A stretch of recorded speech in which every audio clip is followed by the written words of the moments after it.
delegate of the people of Basa Josnat Federal Constituency.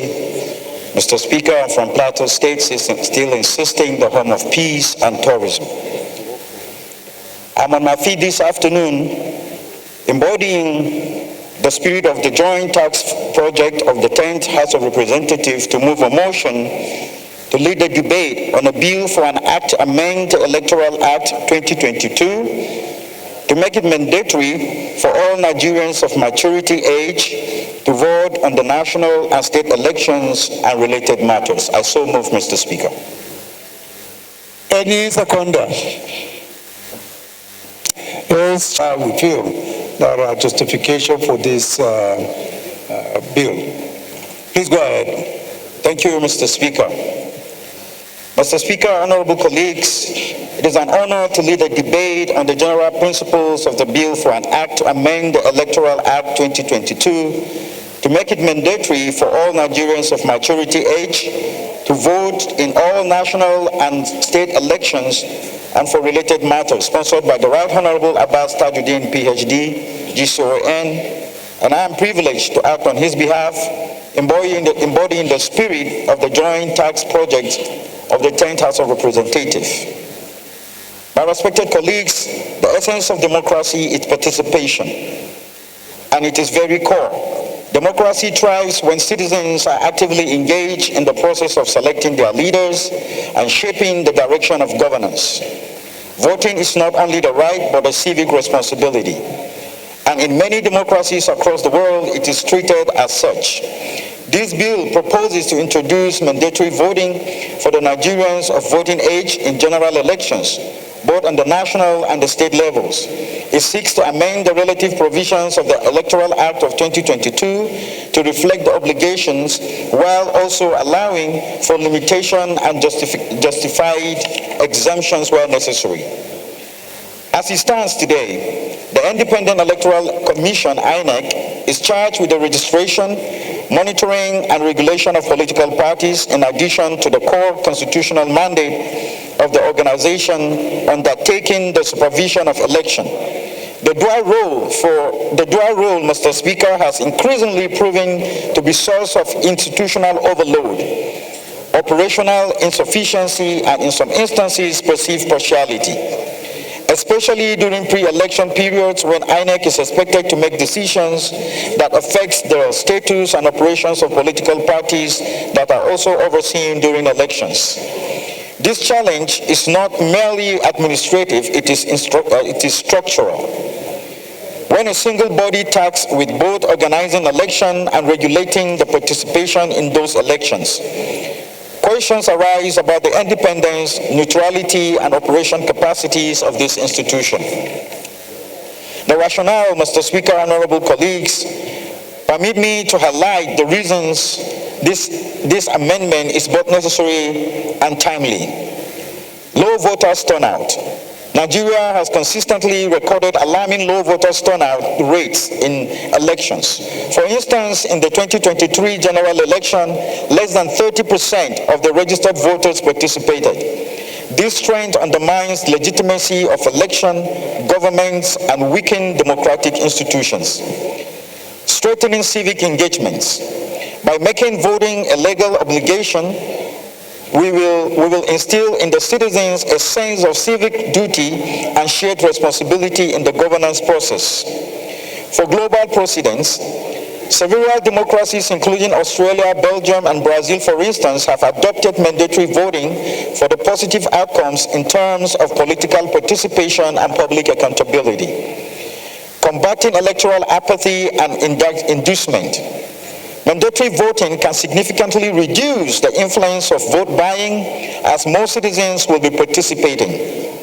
Enhancing representation. When more people vote, the outcome of election are more likely to reflect the true will of the people, leading more into exclusive governance. The rationale for this bill rests on the urgent need to revitalize the participation in Nigeria. The persistent trend of low turnout undermines the legitimacy of our electoral process and weakens the foundations of representative governance. By making voting mandatory, we aim to foster a stronger culture of civic responsibility, reduce electoral apathy, and increase the inclusiveness of fairness of our elections. I think you have said enough, Honorable. Unless if we have comments, at least people are now more educated, more enlightened about the intent of this bill. You can sit down, please. Okay, Mr. Speaker, thank you. Any contribution? Let me start with the DS. Thank you, Your Excellency. My name remains Benjamin Okizeka. I represent the people of Nigeria, starting from Bend, for thinking outside the box. The role of the Parliament to do needs analysis, pick up holes where holes are, and find solution blocks to block such holes. Mr. Speaker, honorable colleagues, it is obvious that election after election we have very low turnout of voters. For a country as big as Nigeria, when you hear the paltry sum of votes coming out of Nigeria, it does not encourage the advancement of our democracy. Nigerians are quick to condemn various administrations, but they are not so quick to fulfill their civic responsibility. Just being a citizen of this country requires from you a responsibility to perform your duties as a citizen. One of those responsibilities, Mr. Speaker, honorable colleagues, is to be involved in our democratic processes. The bill that is before us is not saying it is mandatory for a Nigerian to vote either A or B. No. It's saying that you must be counted in every election, whether it be local government, state, or federal. In other climes that we have traveled to or lived, personally in Australia, it is actually an offense for you not to vote during elections. And the tax office will visit you and find out why you did not vote. And there are some incentives as a citizen that you'll be denied because you refuse to fulfill your responsibility. Mr. Speaker, honorable colleagues, it's about time that certain pre-qualification requirement for what we need out of government will include the evidence of participation in the previous election. If we begin to put these structures in place, like as a legislature, Mr. Speaker, I can assure you there will be greater participation of Nigerians in our democratic process, so that they will be part of the decision making, so that they will own the process, so that they will own the decision, so that they will not say it is either this party or that party's decision. So it's a good proposition coming out from you and the person that have partnered with you to sponsor this bill. And I urge members, it's about time the 10th Assembly make a mark in the steps towards advancing our democracy. Let us support this bill. It is good for us. Let Nigerians own their democratic processes. I so support, Mr. Speaker. Thank you, DS. We'll take one or two more contributions and then we'll go ahead and put the question. I'll go to this side. Honorable Abiete.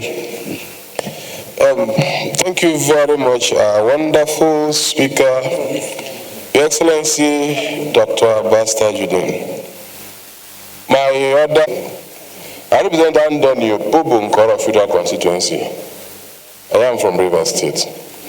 Your Speaker, yes, I would encourage that every man, every woman of voting age should participate in choosing who should attend to the issues of state. In doing so, there are certain questions that I would have loved us to seek answers to, so that it will be very, very encouraging, very appetizing, very appealing to those who would want to vote. What would be the mode of enforcement? It is not just good enough that we have it in our books that voting is compulsory. How will it be enforced? My big brother, the Deputy Speaker, has referenced Australia, that certain incentives could be there. What are the incentives in our climes? What are those things that citizens even enjoy? Is it that you'll be denied security? There is no water anywhere. As you say, you'll be denied your basic utilities. What exactly will be denied any man who has refused to vote in Nigeria? I don't think there's anything that can be denied any man that has refused to vote. Voting should be free. Some, even here in Parliament, some could afford. So you are saying that there is nothing in government that. Excellency, I am still. I require protection.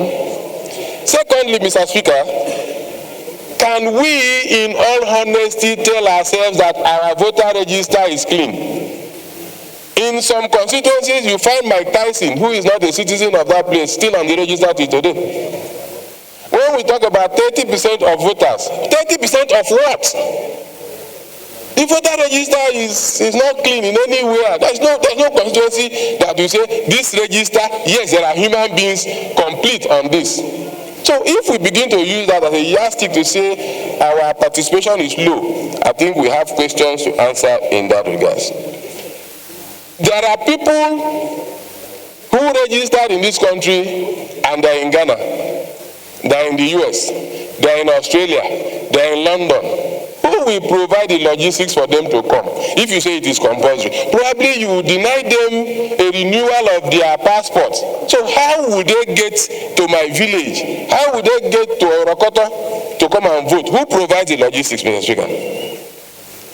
Thank you, Honorable Abete. These are some of the questions that I think and believe we ought to answer. I appreciate your questions and they are all valid and genuine. Thank you very much, Your Excellency. Thank you, sir. But you know, as you lawyers used to say, there is no law without exemption. There is no any law provision that will not have some exemptions, where people who are sick, who are indisposed, who are away, who have some other difficulties that cannot be exonerated from that.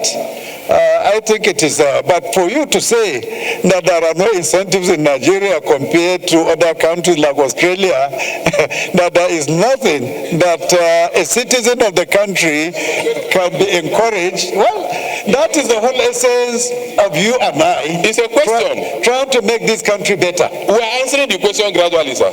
Trying to make this country better, and I believe. Excellency, as we progress, we are answering the questions. Where there is no water, we make efforts to make water available. Where there is no light, we make efforts to make light available. Where there is no security, we also try to make security available. Thank you, Honorable Kalu. Go ahead.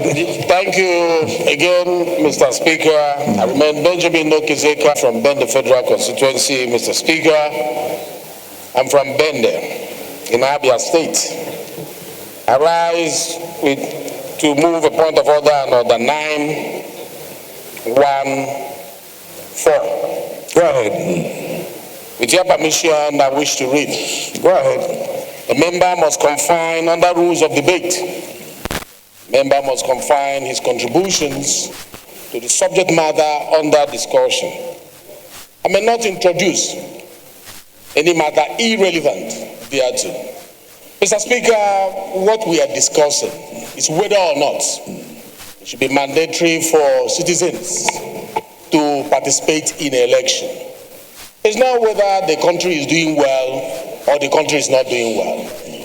When it is time for debate on the budget or economic policies of the country, we can go into all that. We are talking now with regards to our electoral laws.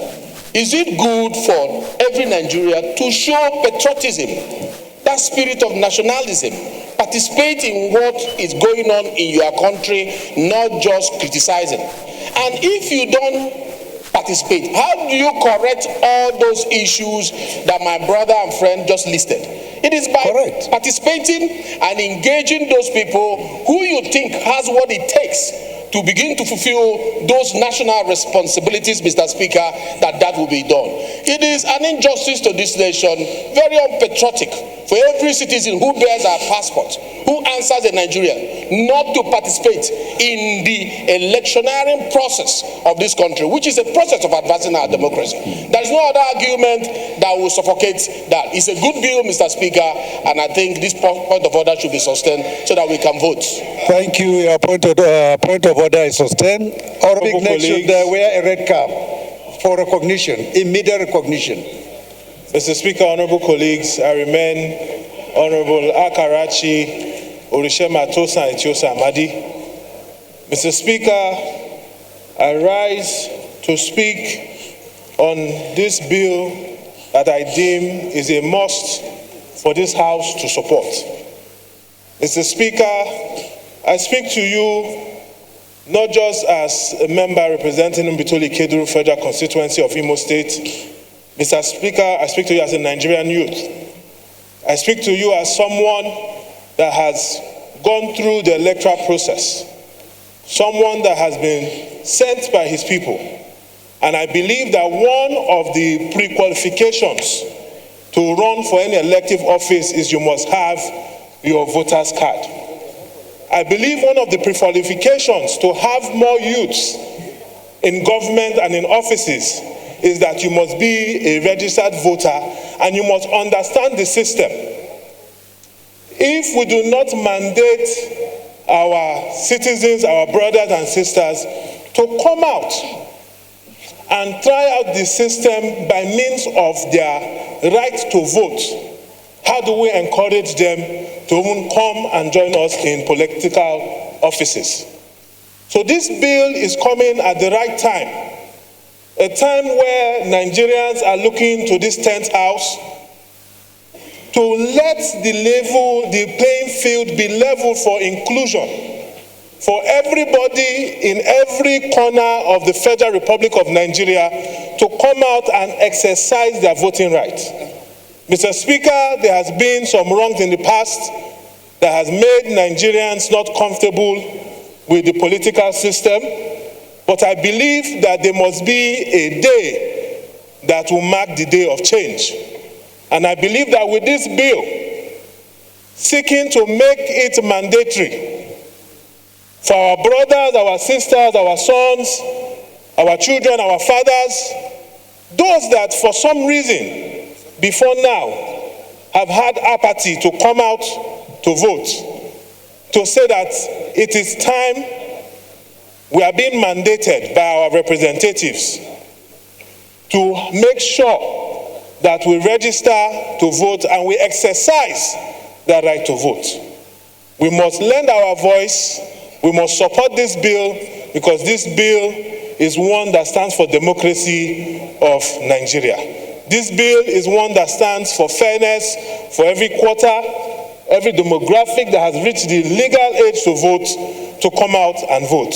So, Mr. Speaker, honorable colleagues, I, Engineer Akarachi Amadi, representing the people of Mbitoli-Keduru Federal Constituency, lend my voice and support this bill. I so support Mr. Speaker. Thank you very much.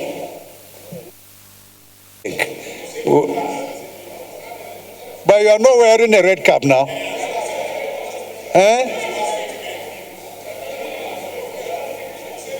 Unless if you accept that you will wear red cap on Tuesday.